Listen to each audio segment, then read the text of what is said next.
Scéal tainse gom Comharchreidmheasa Is tócha gur ó de gachéine cad is Comharchreidmheasa I tá 7 géad de géanra na hÉireann ina muil de Comharchreidmheasa. Is tócha gur simúla go mór caithead an 3 géad nach an dóibh in sa Comharchreidmheasa. Ní leon taide déanta an sonnach leachtar leis is tócha go mé an 25 géad is severe agus an 5 géad is buicte nach an dóibh. No béidir 5 géad is severe an 10 géad is buicte nach fuil an muil den na Comharchreidmheasa. Ach, ní sin tá bhí capla gom san eacair ach an Géarchéim Airgidis mar is óildíobh de bhí Géarchéim sa tír seo idir 2 agus 8 agus 2 agus 8 so fiúchas bliana just chun fécinn chala hála. Bhí mórcaid scéalta in sa main agus forbartha breag nuach de bhíonta, fake news or agus san chun fécinn dar sin. So just chun tosnúan so Then Comharchreid idir staidéar na Comharchreidmheasa in 2008 agus 2010 agus féacha me na statisticí na himhreacha múntóir mathematica I 2008 bhí ceiricéad feadh Comharchreidmheasa I agus na himhreacha beáchtaí na cúlchistí cúlchiste triocha ag 163 géad chus bhíle sin 163 géad den riachtanas de ar coidáin idirnáisiúnta tá lecha síos a gcóir boncan agus Comharchreidmheasa. Bíon ort 100 géad de chúlchiste a bheith. So bhí chúlchiste cuiseach Mhata a bhadéir níos mó ná mar a bhí testáil. Beidir gur hiagdíine go raibh rud éige an drórad a tacht. Socfanocht, well má bhíonn tú 100 géad socfanocht, bíonn tú salvant, sin an focalta úsáidtar. Bhíidir 70 géad socfanocht ag go buinte son. Ní raibh na buink, so ní ráidir olah nuair a tháinig an dró lá. Cúlchistí, 5.5 géad, riarráistí. Now bhíidir son cuiseach ard, riarráistí sin an na dtíine nach raibh i gcíoch fé mar chórdóibh a gcuid íosachtaí. 7.4 géad. Agus tactaisteach an son income ar na socfaní 6.2 géad. I 2008 270 Comharchreidmheasa seo mína nulog 2008. Sin 246 agus ceiricín díag atá ag athrú ar ag eistrú chuid gnótha isteach ag Comharchreidmheasa eile. So féin só tá níos lúna 270 agus leistigh de 6 mar sin bheith an 246. Ach ag mína nulog bhí 270. Sin leidú an a bhór fad ó ceiricéad feadh. Ach ba policy realtas sin policy realtas seachas inrod eile bechúis lei sin. Cúlchistí triocha ag a buintasa 265 géad. Sin 265 géad den riachtanas. 100 géad sin riachtanas 265 géad. So beidir bhfuil chuid bhacha tanúla dró lá eile a tacht. Socfanocht 151 géad. Cúlchistí 60.3 géad. Riarráistí 6 géad, 6.2. So tá sé sin níos ísne ná mar bhí sé bliana hin. Agus income an sin 3 géad, 3.4.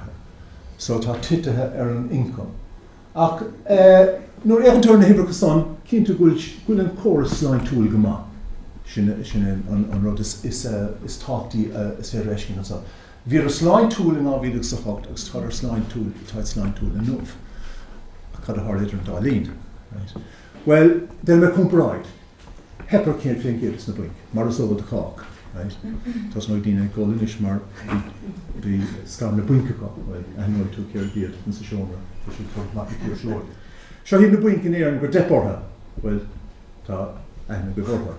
Ach go bháin ceann ag a bon an son. Is beag in éireann go aithne gur an ceann son. Bé sin an ceann go bhóg a depar. Ach níor íorchain cóirí na hÉireannas, bhí ar loch na Gearmáine íorchas an gceann son. So tá sé idir lúbíní an son go. Bhí cás na ard cuarta a bhain le Comharchreidmheasa agus sin an sort an batascóir outside chun bheas. Sé cín as ceircéad fethe go dóg go cás na ácuirta ortha. An róidir bonc briste an róidir docfinach sin gan bheith socfinach, well sin ceistile. Ní a bhéon costas ar an gáine cór as an sé ceann san, agus as bhaine conas go dála sé sin. Costas na monk, go díos I lár na huaire, well tá 15.7 bilún fós amach ag go rialtas sin an fiacha atá ar cáine cóir na tíirte as na bhaig. So, just na figúrí san a bháin tas bhain sé gur éirí go bra leis na Comharchreidmheasa. Okay? Ach bháin sécinn san. Well, féach mé na sécinn, tuis gur sécinn a bhíanam. Trí cín dhéan an boncanis resolved or sin dermse, sin gur húna a sias iad.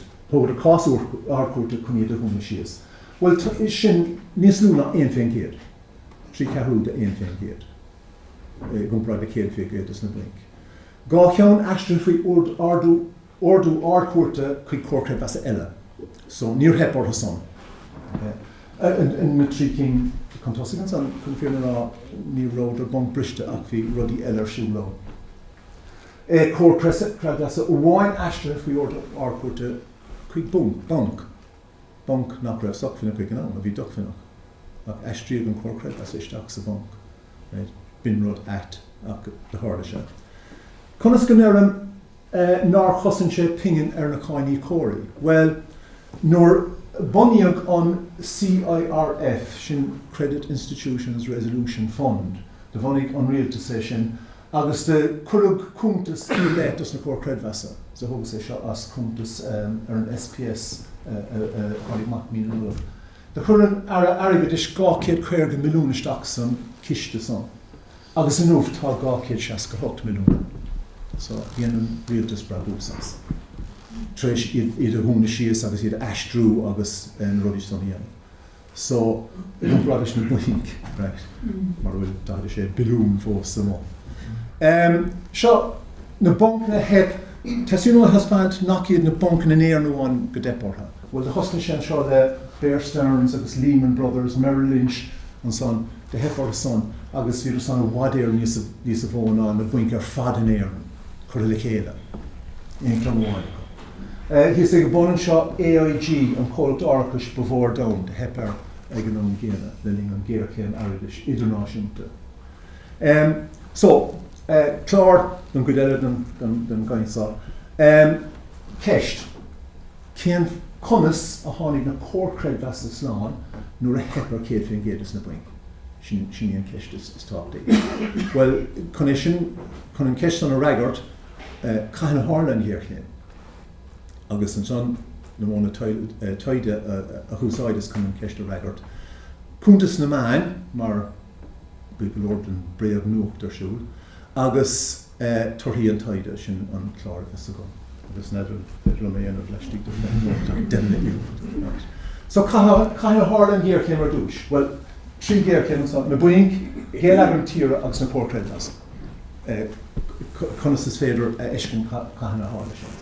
Well, the hógus é seo as misjudging risk sin an túris ar tep na blink in éireann. Agus cíatún sá go bhfuil scaran na monk an sá, nábhíleach sa seacht, go scaran na monk le huisiidir an úsfuinte, agus is an de hosnéidir a tep agus a titan. So de hosna sé in nábhíleach sa seacht, de gan ádam dína nábhíleach sa hocht. Ach bhí rudí a dul chun donis ana féin, agus mar fad a hit lugar an lagar an sin ar fad. Tá sé ais cúpla uair ach an sin de hit sé ríis. Agus an gábhíleach san é hit sé có fada sin gur bhíú feic na scarada. So, de hosna sé i gábhíleach sa seacht agus de chríochnaigh sé ó hebh na buincta bhíidir docfinach bhíidir mithe ag gábhíleach san é, níor a bhíú feic na scar na buinc féin an son. Ri sé lom fao nóir bhí caint an san fao hit an glúgar an ná maidid na gapalaí dúir sé hit an lug ar an lag a gom, hit lug ar an lag sin, agus níor bhada go an lugan ag titan go tiúh, just ar a ration sin. Féidir na lugan ag titan go tiúh ar na lagan an sá. Agus, na dínig hágar ínis nu, bhén scar na buince go sá. Ach, ru sé lom gref sin císach I rúnach don méad a hála. Ní féidir an dá deiscint an sá. Far íor. Ó hefh na géal agur a dá, tan hifra consan. Well, seo an Rhain Airgidis agus tá luide a fethe héan féin géad an sáin. A siú bé sin chreidúint, tá sort da goram ar a stócha. Sin tír na hórapa agus an lagtra ach na míochta. Agus in 2010, bhí luide a fethe héan féin géad an sin. 2010 bhí luide trí féin géad, agus an sin bhí sé darafa go rís 2012. So hef na hat na míochta do hef na géal agur a dá, bhí deire leis in 2012, dar bhí bishacha tacht ar an géal agur féin am son. Tásúm go bheith sé an clán son. Féidir seo sin. Seo éileh I Mhargadh na tíre, sa géal agur, agus an lína gorm an sá, hí sé bhfuil sort íosfuinte sristan son, agus sin an íosfuinte I bhriséideach sin cábhíoh sa dóíoch.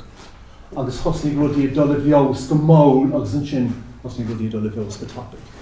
So, deirtar, an Géarchéim Airgidis 2008 agus a de, dar ire de bhí an puintas massas riste in 2012 ó héal agur do. Na buink 2009, bhí an mithig go nefni, agus 2012 an géal agur a fad. Agus an son cad fhí na Comharchreidmheasa. Well, ins na Comharchreidmheasa deachas ar na ríráistí, fós na hifrachasa ó Irish Credit Unions, fór sanid on Bhain Canis. Agus na ríráistí is féidir eiscint an sá, ní man fór 2012, ní meheh 2012, about an puinte bavasa. Agus ní sin hosnig rudí a fiosú, hosnig na ríráistí a titan. So, bhí an córas na creidmheasa, córas na gComharchreidmheasa, bhí idir stocha beagán ar aon dul leis an géal agur go thomná, rud ná raibh na buink, hí na buink contosig agus stocha go na buink bechúis leis, ach má écan tú ar na Comharchreidmheasa bhíidir annach súil leis an géal agur go generálta. Seo costa sí ó incom prínas atá sá, sin céad féin géad, well, fiú gur cór agus nach an dóibh chun brabúsa dhéanamh, caithe siad faoileach éigean dhéanamh, agus costa sí céad féin géad, agus céadtón sá an lá bavasa about ní Mhata 2011, agus bhí costa sí an son os cion céad féin géad ag an Comharchreidmheasa. Ach sin de hit ar ais, agus hit ar ais an seo go dtí achtar 60 féin géad, bhí sé 60 féin géad an son sort of dosnig sé, agus iníag 2012 an sin, sach 2012, well, is lína díocht an son. So bhí sé hart 2012 dar iarh. Okay? Is tócha bailach eile chun bheas mas na Comharchreidmheasa ná tá fundúireacht carthaíocht ag na Comharchreidmheasa. Agus tugann na Comharchreidmheasa airgid an fundúireacht. Agus stomach smaoineadh ar dáma fása a rialú gnó agus stomach Géarchéim Airgidis seán well an céad rud a stoffa ná bheitúirt airgidis na carthaíochtaí. So de hit an méad bhí dul na carthaíochtaí, so hostig sé titam 2000 agus de is stocha éondiaag dóibh sin chuaideag a dóibh a héondiaag a de a né a hocht. So hosnig sé titam 2008. Agus bhí sé titam agus seo idir chuaigh sin 2012. So hosnig sé fás a rís ní 2012. So tá Spáin sé sin gur hiig banistíoch na Comharchreidmheasa go raibh se hart agus go bhfuil díist airgid a thuairt a rís dus don garthaíocht. Agus sin rud is stochas gur cór a tácht é sin níos táchtaí ná cóirthaí eile domsa. So cad dhéanas chun an meas seo dhéanamh ar na Comharchreidmheasa iad a bheas, well déchas ar na críonastí airgidis, analís an a cúnta sí. sin rud a dhéanamh in éon gnó, nuair bhíonn tú gáil gnó, bheadh an tradiúis an cúnta sí. So dhéana sé sin. Tá tuairisc Comisiún gComharchreidmheasa a chur mí hallan náin ar bun an 2001 díal, agus tuairisc anna chuimhse go bheithe sin, de thug sé daoine isteach, ní féile mar ón íosacht, an íosacht ach gan iad bheith ón íosacht, de thug sé isteach ó béir ferriste iad, mar ní ráidir san sáitin san Géarchéim Airgidis ach fós de bhí tuiscint ar Comharchreidmheasa agus cad a bhí ar siúl, so de thug sé olah ó béir ferriste isteach chun é dhéanamh. An sin dhéanamh sorbhé mé féin, sorbhé riamhfuist, na churas riamhfost timpeall, go dtí bert ar ihid fashion é seoirí, díine a taithí fada sa réimse seo, agus a churas a ceist ortha cad cheapanseamh, cén fág go dánig na Comharchreidmheasa sláán, nuair a hebar na buincar fad.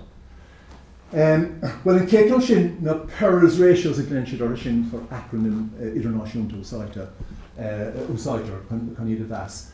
Well, seo sin andas na Paris ratios, fáin gach Comharchreidmheasa lehanach mar seo gach ráithe, gach tríomhí.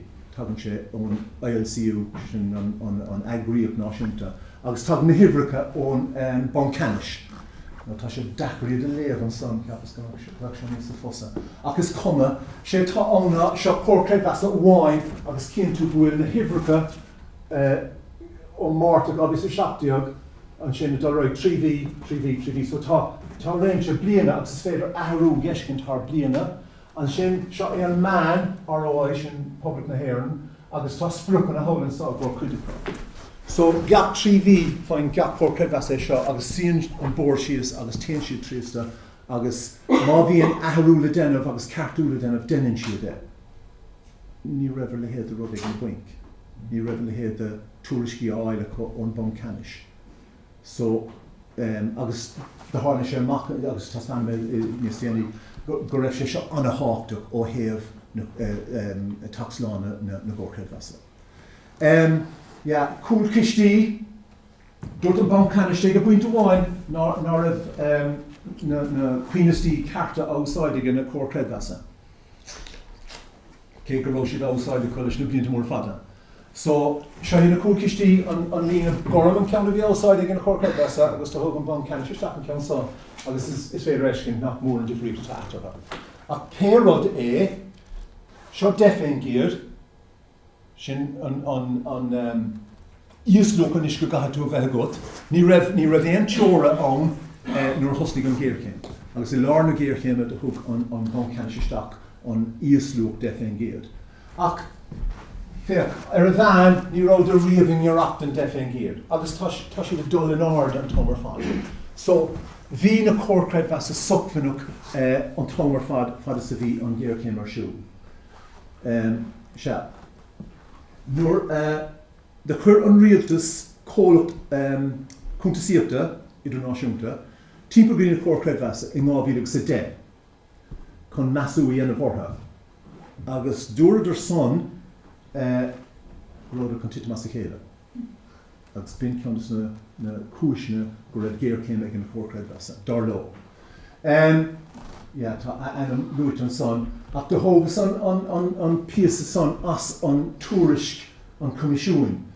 De hóg an comisiún an píosa son as chuir isteach, the Strategic Review of the Sector carried out by GT in January 2011 at Central Bank's request envisages a further deterioration in credit union solvency. Ach má hen tú siar, further deterioration, neither cad greibh sé sin bunathe. The éireann rialtas cúpla milliún de GT chun é sin dhéanamh go córdóibh an targad dar leis dar lumsa. So hé an sucfanacht, okay?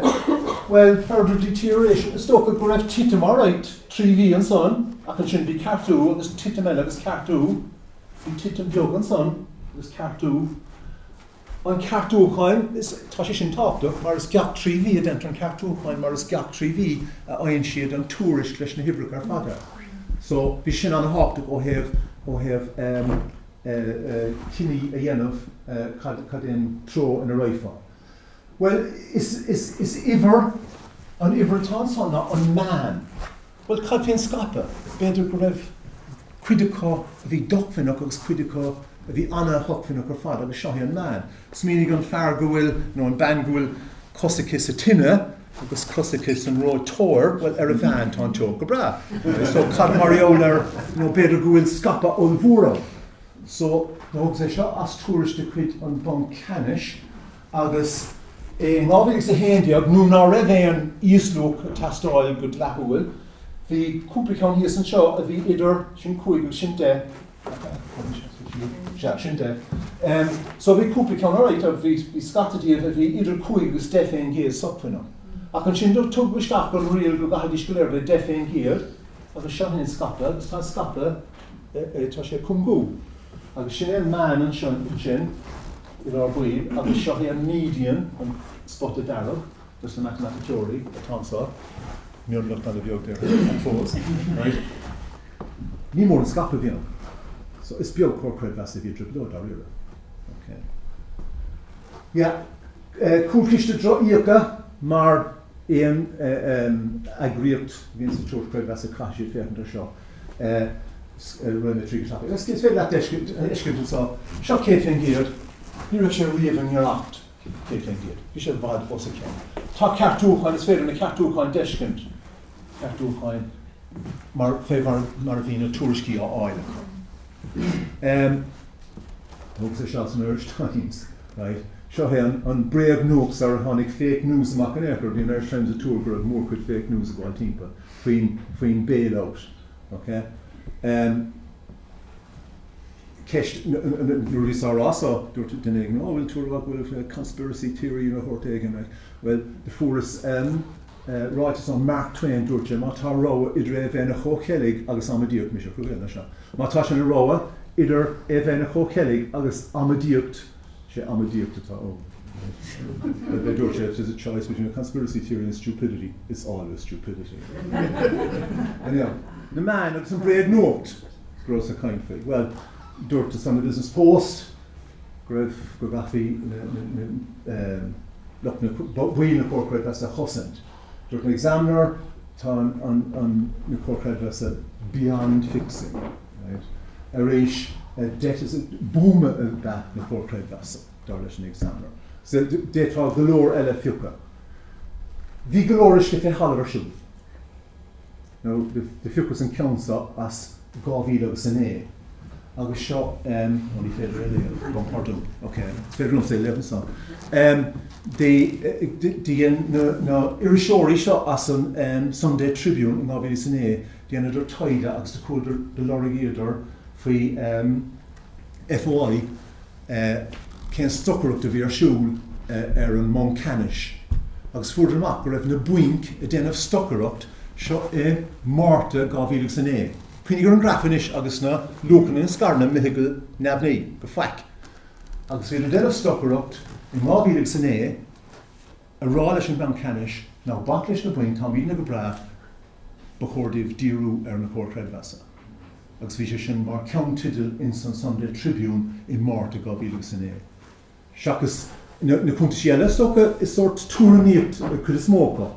Ach na cín an ceann son bhí Tadhg ceart déanta ag iriseoirí agus bhí déchar seach in sa Scéal.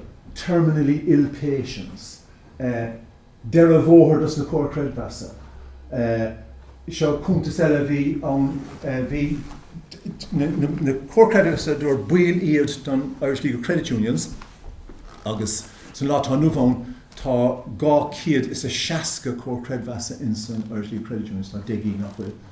Tá sór cúlchiste actionach acu agus tá choras acu má bhíon 5 go chomharchreidmheasa is féidir le cabhardáil agus mar sin dá. Agus ní raibh isteach ach dúirt an papéir economics an Bhain Tadhg mé, rud ná raibh. An íos féad de chur is ceistóirtha an chuaigh sé síos go fada le 8 milliún uair. Bhí cés 5 milliún nar thosnaigh an Géarchéim, chuaigh sé síos go fada le 8 milliún agus tá thart ar 150 milliún an nuamh. Seo fearr túirníocht rís seachas iriseoireacht. I recently estimated 650 milliún a thógadh sé chun na chomharchreidmheasa a thar háid. An sin nuair tháinig tuairis Grant Thornton amach de chuig ní hála nú 9 go dtíon seanad agus dúirte go mbeadh ar idir 500 milliún agus bilún na chuirteach na cócréidmheasa. Agus nuair tharla sé sin de chuig na cócréidmheasa ar staidéar. Cuoinigh go bhfuil 75 do bhaint na hÉireann ina mhaol dus na cócréidmheasa. So nuair a chuidir ar staidéar agus nuair a chuidir bliana agus dúirtar ní féidir linn ghlacha le seo bhí ar éisteacht. Mar dá na haróg fiú defingéadíh san an tríú ráha ar an pápéir bailóideach bhfuil dhéanamh sé difríocht.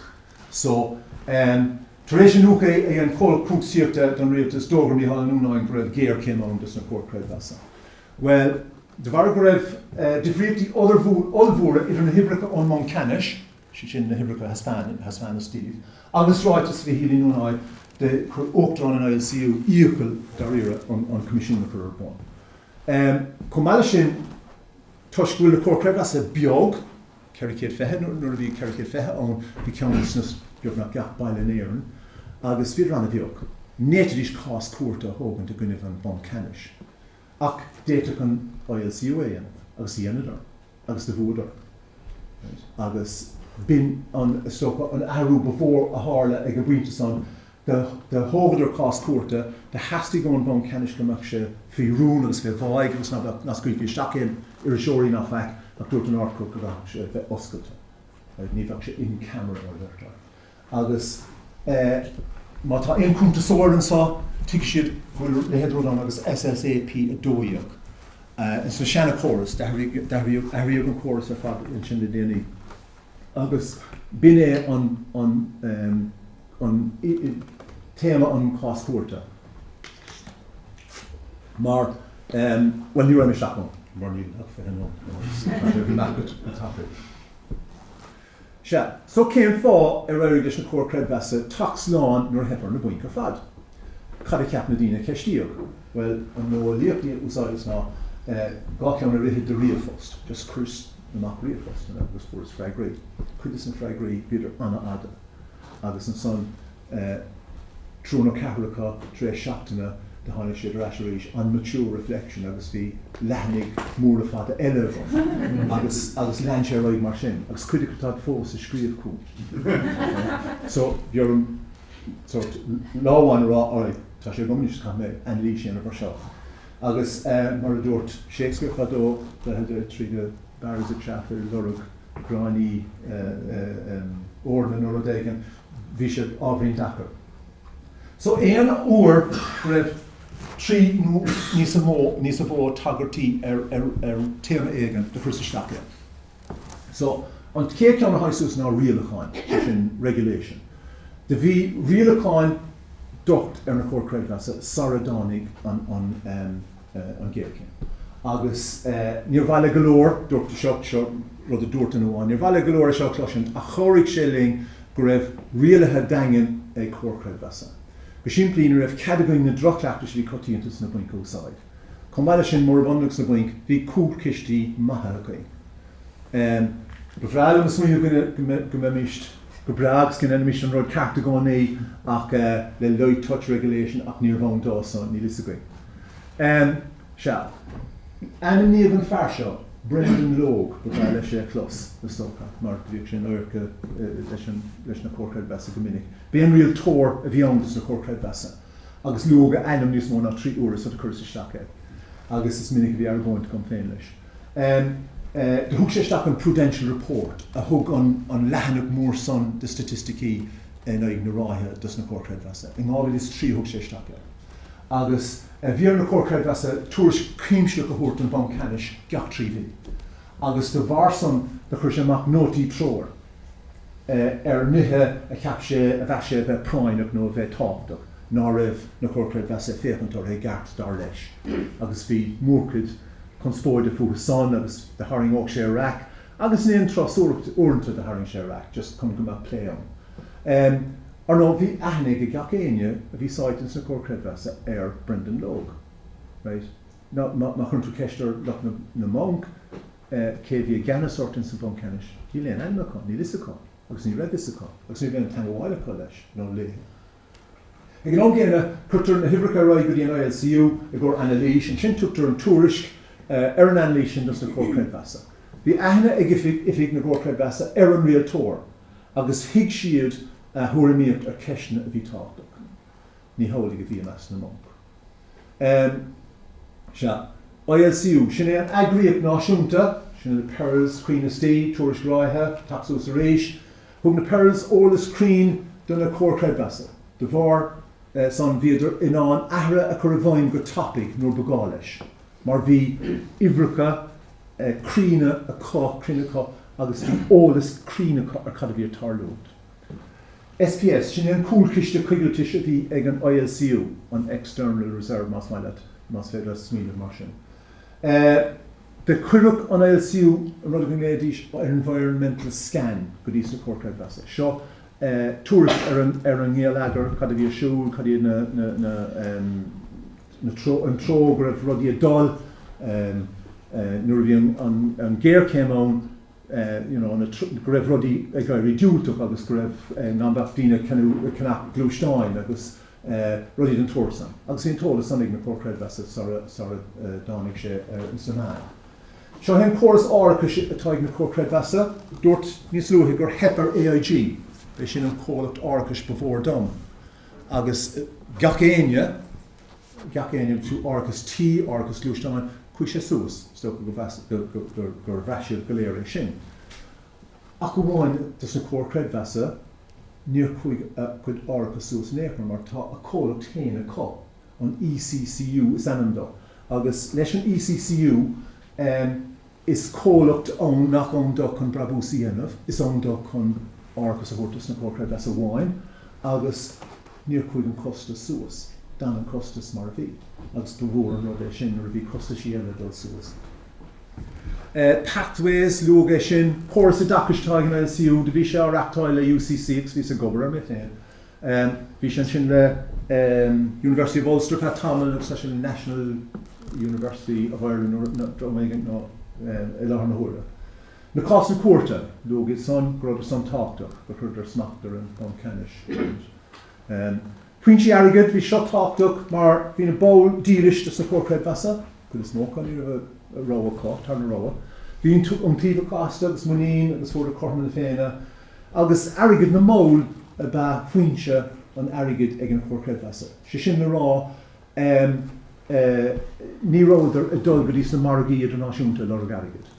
Níor bhéon airgid fáilte ar íosachta có. Ní raibh na gComharchreidmheasa ag bra ar na Mhargadh airgid idirnáisiúnta. Chomh eile sin ní raibh éon rún ag na gComharchreidmheasa. Bíonn ar gComharchreidmheasa cúntas in ag na bliana a thuairt ar don críochnaigh bliana a bhíon oscailte an bobal, dus na buil ar fad. So chuirtear amach cúnta sin. Sin just grafan sin a haspánan an méid a bhí ar íosacht ag na buin. Seo céad féin hiad an airgid a bhí a deisciú có, agus cí sin bhí trí céad féin hiad ag ar sleif an permanent. So sin le rá go róidir méid sin airgid fáite ar íosacht có, agus ar nó deireadh na híosachtaí son anna ghair ar fad fas bhí an Géarchéim Airgidis. Agus níor bhéidir le airgid dáil ar íosacht. Freigra cethar. Formhór na mól is sa gComharchreidmheasa, ní raibh féin fuainse eile íosachta acu, néitidíist íosachta an éimeat eile. Bhí siad gafad ar ní an tarna rócha, ní thuaireadh na buinc íosachtaí dóibh. Ina tuairiscí cíimse go rís. Cuiste na síiste, i ngach gComharchreidmheasa tá cuiste a tátar ag an críochnaigh bliana de trúr nó chuigar, chun súla cumad ar an bord banistíochta, agus bíonn ar túris go hórta go dtí an AGM, go dtí an críochnaigh bliana. Rud nach bhfuil na buinc. Tá siad cotíanta ar mórain, cuistí na síiste nó shareholders audit committees a tátar ag críochnaigh bliana na ggólaach dé. Rud nach bhfuil cotíanta sa tíir sin ná Sasna ná America. Rialú Creidmheasa lóramar leis lenar mól a dúradar. Focus ar gnó ar Sherabhí seachas brabús. Sé sin not for profit, not for charity, but for service, sin an manatá ag na gComharchreidmheasa. Cumad ar rudí siimplí, ibhreacha. No, gágus é seo go dtíon deire. Bhí ceiricíad fethe gComharchreidmheasa ann. agus má dhéanann tú an lísir sin, bhí éon diog stúr a chóir duine diog in ngach éon comharchreidmheasa, nó 3 diog nó 5 diog dréir dlí. So beidir 3 diog, aber 3 diog. So ceiricéad fethe méad a fé 3 diog sin 5,460. Agus an son, Christian sístí trúr nó 5 má thugam tú ceiricéad fethe agus méad fé 3 sin 1,208 fé 5,200.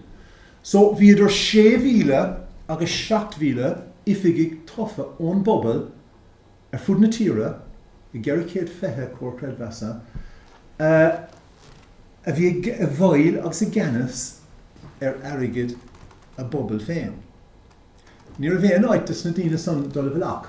Níor is tethe th leir leis na gcuid bónasaí agus an cud is mó is díograseoirí pobal iad na daoine seo. Bíonn siad ag obair in the pobal, like bheadís sáitim san Residents Association ó péród eile, Tidy Towns agus bordbanistíocht na Scéal agus rudí den tuairteán. So díograseoirí phobal an cud is mócha.